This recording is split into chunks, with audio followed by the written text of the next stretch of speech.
On a parlé de personnages tout à l'heure avec Benjamin, et il y en a une autour de cette table qui les adore, les personnages. C'est Juliette Arnaud et son célèbre jingle. Ouais. Nous fais chier à lire, toi. C'est pas marqué dans les livres. C'est que nous fais chier à lire, docteur. Plus important à vivre. Regarde Juliette Arnaud. En avant les histoires. Merci.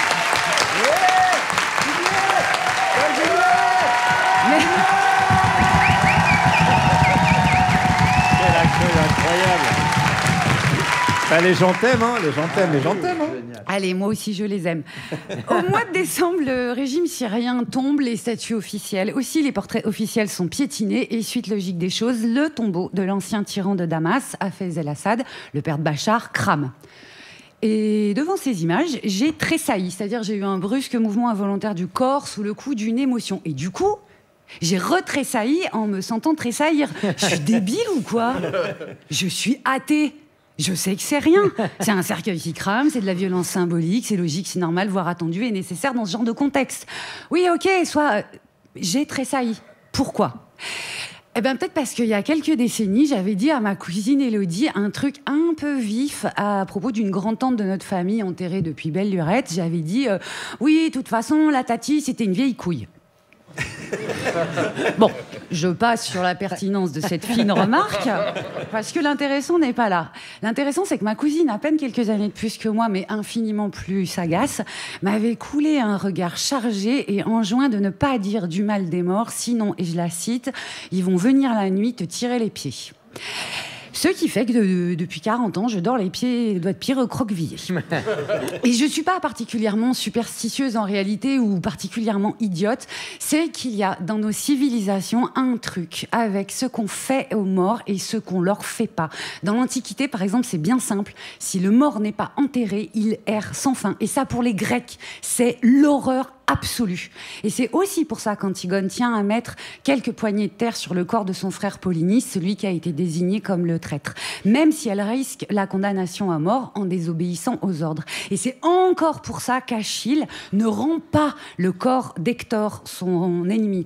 Et Hector, il a tué sur le champ de bataille pendant la guerre de Troie Patrocle, qui est le meilleur ami d'Achille et qui est aussi vraisemblablement son grand amour. Alors Achille, il est fou de chagrin. Et flétrir sans fin le corps du responsable de la mort de Patrocle en le traînant à l'arrière de son char, eh ben ça le détend. N'empêche qu'Achille, tout demi-dieu qu'il est, finira par rendre le corps d'Hector à son père pour qu'il bénéficie d'un rituel funéraire dans les normes. Et puis un jour, en 1946, il y a un écrivain français qui publie un roman avec un titre qui va mettre une putain de bonne ambiance sous le sapin de Noël l'année prochaine au moment du dépouillement des cadeaux. Le titre, c'est « J'irai cracher sur vos tombes ». Vous noterez que le titre, il aurait pu être « J'irai cracher sur leur tombe ». Non, non, non, non, non. C'est adressé. C'est vos tombes. Potentiellement, c'est la vôtre. Potentiellement, c'est la mienne. Personne ne sera étonné. Le bouquin a été interdit pendant un moment pour outrage aux mœurs. Et c'est vrai qu'en sus du titre, Boris Vian, parce que c'est Boris Vian l'auteur, il y va pas avec le dos de la cuillère, c'est un pastiche de roman noir américain, c'est cru, c'est violent, c'est parfaitement immoral et c'est pornographique. C'est l'histoire d'un type, le narrateur, qui a vu son jeune frère noir lynché dans le sud-est des États-Unis. Et ce gars-là, il croit pas qu'en faisant le bien, on récolte le bien. Il pense même que quand ça arrive, franchement, c'est qu'un hasard. Et qu'il n'y a qu'une chose qui compte, c'est de se venger. Et de se venger de la manière la plus complète qui soit. Bref, le comte de Monte Cristo, Pierre Ninet, à côté, vengeance, c'est un mou. Toujours aussi perplexe sur mon tressaillement d'origine, je suis tombée sur un témoignage d'un Syrien dans un article de RFI qui avait fait la route depuis Alep pour voir le tombeau cramé et qui précisait qu'il avait fait toute cette route, malgré les checkpoints et le chaos tout autour de lui, juste pour ça, pour cracher sur la tombe du tyran. Comme si, en fait, les morts, ils étaient jamais vraiment morts. Cracher pour les re-oxyre. Et du coup, par précaution, eh ben, je ferai inscrire sur ma pierre tombale « Je ne suis pas là ». Merci Juliette Arnaud. Ouais.